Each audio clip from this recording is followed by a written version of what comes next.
Les cavernomes cérébraux sont des malformations vasculaires cérébrales à l'origine de saignements et de crises d'épilepsie.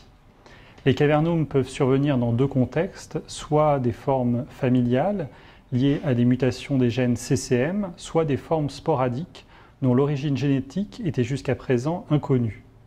Notre équipe a créé deux nouveaux modèles souris liés à des mutations des gènes AKT1 et PIK3CA. De manière inattendue, les souris n'ont pas développé de méningiome, mais des cavernomes cérébraux tout à fait typiques qui nous ont conduit à rechercher le rôle possible des mutations des gènes AKT1 et PIK3CA dans la formation des cavernomes sporadiques.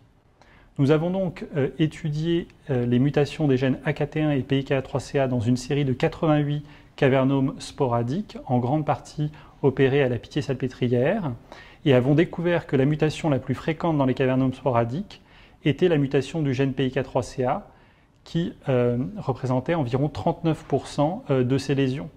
Les mutations des gènes CCM, habituellement retrouvées dans les formes familiales, étaient tout à fait minoritaires et ne représentaient que 10% des lésions.